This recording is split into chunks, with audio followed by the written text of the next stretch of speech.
আসসালামু আলাইকুম সবাইকে।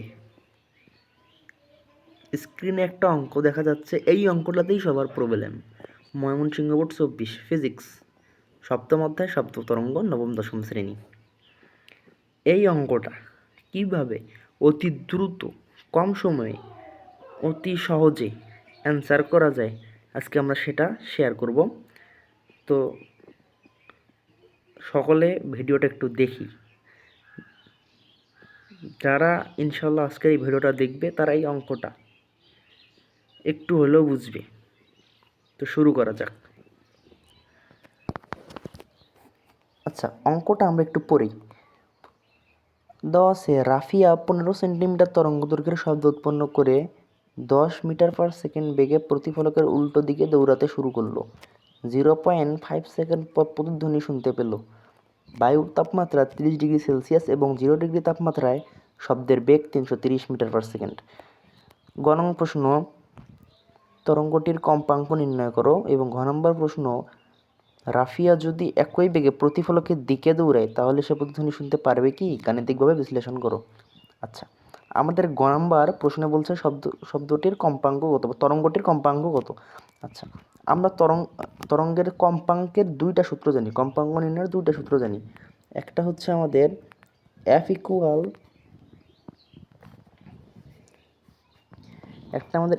ল্যামডা বাই ভি, আর একটা আমাদের এফ ইকুয়াল 1/t। একটা হচ্ছে আমাদের F equal lambda by V, আর একটা আমাদের এফ ইকুয়াল 1/t। এখন এই দুটো সূত্রের মধ্যে কোনটা সূত্র আমরা ব্যবহার করব, এই দুইটা সূত্রের মধ্যে আমরা কোনটা ব্যবহার করব সেটা আমাদের প্রশ্নই বলে দেবে। আচ্ছা, এখানে এই টিতে কিন্তু পর্যায়কাল,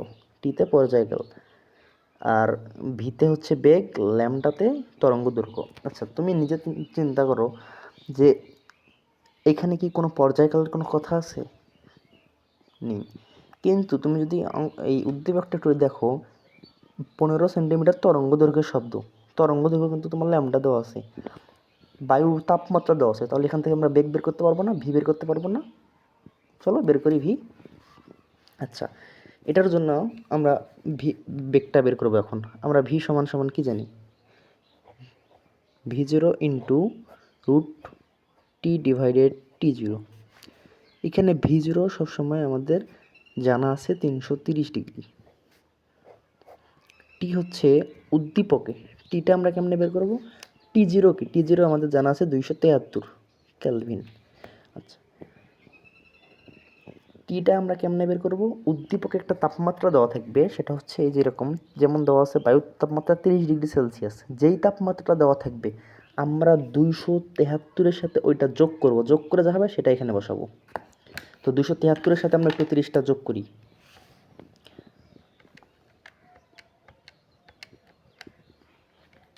303। এখন আমরা 303টা এর এই জায়গায় লিখব 303। তাহলে আমাদের কি দাঁড়ালো? ভি সমান 330 ইন্টু রুট ওভার 303 ডিভাইডেড 273। এখন আমরা এই ক্যালকুলেশনটা করব। 330 ইন্টু রুট ওভার 303 ডিভাইডেড 273। আমাদের অ্যান্সার চলে আসছে অলরেডি 347.659। আমরা এটাকে লিখতে পারি 347.66 মিটার পার সেকেন্ড। ঠিক আছে, আমাদের এইটাই অ্যান্সার।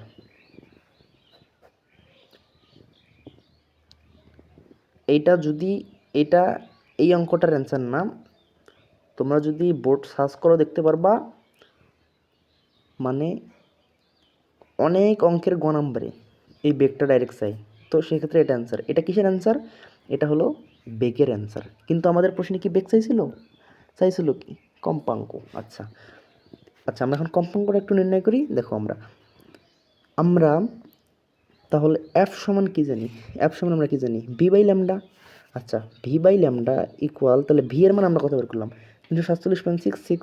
এটা আমরা বসাই 347.66। আমাদের ল্যামডা কিন্তু উদ্দীপকেই দেওয়া ছিল 15 সেন্টিমিটার। এটাকে আমরা মিটার করব। এটাকে মিটার করলে দাঁড়াবে 0.15 মিটার ইকুয়াল 347.66 ডিভাইডেড আমরা দেবো 347.66 ডিভাইডেড দেবো আমরা 0.15। অ্যান্সারটা দেখা যাচ্ছে 2317.73।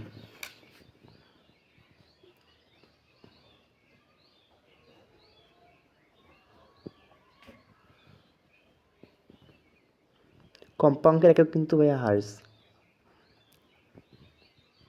এটা ছিল অঙ্ক। আমরা একটু অ্যান্সারটা দেখবো এই অঙ্কের গ নং প্রশ্নে একটু আমরা অ্যান্সারটা একটু দেখবো। আমাদের অ্যান্সারটা ছিল এখানে গ নম্বরে, এই যে এটা অ্যান্সার 2317.73। আমাদের অ্যান্সারটা দেখো 2317.73 হার্জ। কতটা ইজি এই অঙ্কটাতেই অনেকের সমস্যা। এর থেকে ঘ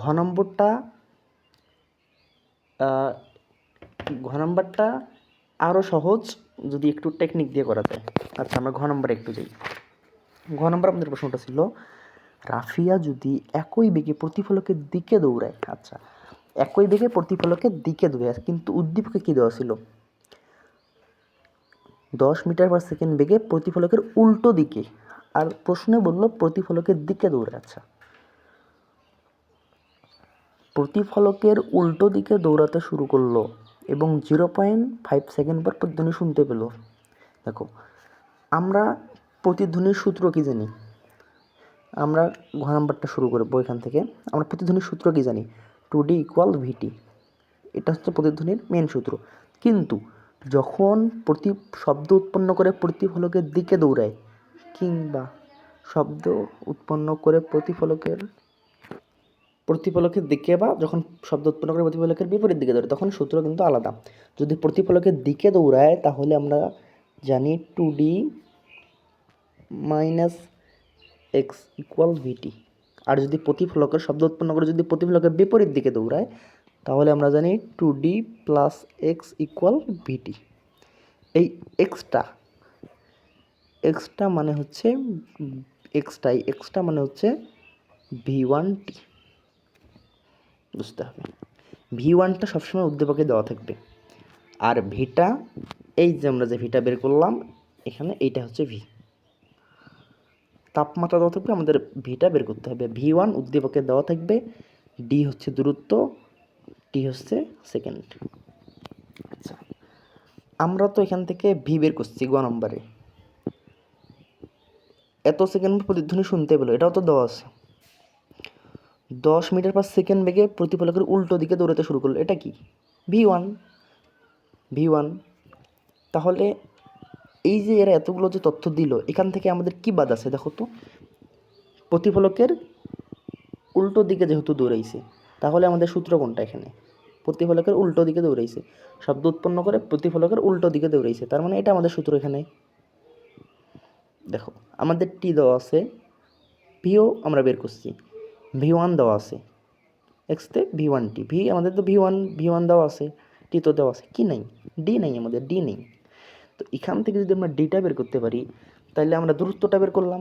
এখন যদি আমরা প্রশ্নটা একটু খেয়াল করি, যদি প্রতিফলক রাফিয়া যদি একই বেগে প্রতিফলকের দিকে দৌড়ায় তাহলে আমাদের এবার ডিস্টেন্স আছে, তখন আমরা ডিস্টেন্সটা বের করলাম, ডিস্টেন্স তখন আমাদের আছে, তখন আমাদের টিটা বের হবে না? অঙ্কটা একটু করি আমরা। আচ্ছা আমরা একটু উদ্দীপকটা ফলো করবো। আমাদের সূত্র হচ্ছে 2D + x = VT। আমরা পরের লাইনে কি লিখব? 2D + V1T = VT। 2D = VT - V1T। 2D = T × V - V1। D = T × V - V1 / 2। আচ্ছা ইকুয়াল। আচ্ছা রাফিয়া কত সেকেন্ড পর শুনতে পায়? 0.5 সেকেন্ড পর। আর V1 কত? 10 মিটার পার সেকেন্ড।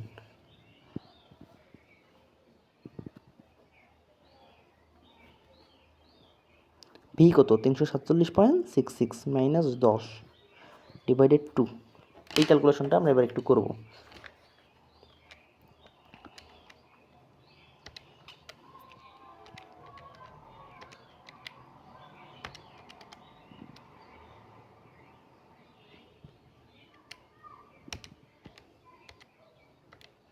84.415।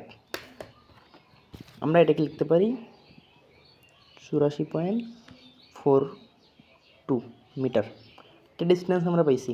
এবার আমাদেরকে প্রশ্নটা ফলো করতে হবে। আমরা ডিস্টেন্স কিন্তু পাই গেছি। রাফিয়া যদি একই বেগ কি 10 মিটার পার সেকেন্ড, একই বেগ, তার মানে v1t প্রতিফলকের দিকে দৌড়ায়, তাহলে সে প্রতিধ্বনি শুনতে পারবে কি? আচ্ছা, একই বেগে প্রতিফলকের দিকে দৌড়াইছে, যেহেতু প্রতিফলকের দিকে দৌড়েছে, তাহলে এবার আমাদের সূত্রটা কোনটা? এটা আমাদের এখন সূত্রটা আমরা একটু লিখি। 2d minus x equal vt, 2d equal v1t equal vt, 2d equal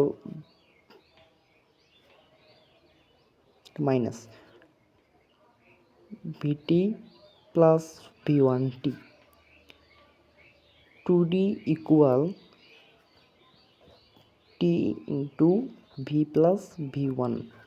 আচ্ছা, আমরা এই ঘ নম্বর প্রশ্নে কী বের করেছি? দূরত্ব বের করেছি, ডিস্টেন্স, ডি বের করেছি। তাহলে এখানে আমরা কি বের করব? টি, কারণ ডি তো আমাদের বের করা আছে, আমাদের কি জানা নেই? টি জানা নেই। আচ্ছা, টি সমান সমান 2d divided V plus v1, এটা ইকুয়াল আমরা একটু মানটা লিখব 2 ইন্টু 84.42 ডিভাইডেড ভি আমাদের ছিল 347.66 প্লাস 10, কারণ উদ্দীপকে বলছিল একই বেগে প্রতিফলকের দিকে দৌড়ালে। আমরা ক্যালকুলেশনটা করব, জাস্ট আমাদের অঙ্ক শেষ। 2 ইন্টু 84.42 ডিভাইডেড 347.66 প্লাস 10, 0.47 সেকেন্ড। আমাদের অ্যান্সার কি? 0.47 সেকেন্ড। আচ্ছা, আমরা টি এর মান 0.1 হলে জানি প্রতিধ্বনি শুনতে পাই। শব্দ শোনার ন্যূনতম যে সময় সেটা কি 0.1 সেকেন্ড, 0.1 সেকেন্ড। এই সময়ের মধ্যে মানে দুইটা শব্দ, মানে একটা শব্দ শোনার ন্যূনতম এত সেকেন্ড পর তাকে যদি সে আরেকটা শব্দ শুনে, তাহলে সে দুইটা শব্দই শুনতে পারবে। একটা শব্দ শোনার এই ব্যবধানটা না যেতে যদি সে আরেকটা শব্দ তার কানে পৌঁছায়, সে কিন্তু সেটা শুনবে না। 0.1 মানে সে প্রতিধ্বনি শুনতে পাবে। প্রশ্নে কি বলছিল? রাফিয়া যদি একই বেগে প্রতিফলকের দিকে দৌড়ায়, তাহলে কি সে প্রতিধ্বনি শুনতে পারবে কি? অবশ্যই পারবে। এই 0.1 থেকে শুরু করে ন্যূনতম 0.1, ন্যূনতম 0.1, 0.1 থেকে শুরু করে যত উপরে হোক সমস্যা নেই, কিন্তু 0.1 থেকে কম হওয়া যাবে না। 0.1, 0.2, 0.4 যাই হোক প্রতিধ্বনি সে শুনতে পারবে। আমাদের হচ্ছে কি 0.4 তার মানে প্রতিধ্বনি শুনতে পারবে। এই ছিল এই অঙ্কটা। আশা করি অঙ্কটা সকলে বুঝছে, বুঝবা, যারা দেখবা সকলের উপকার হবে।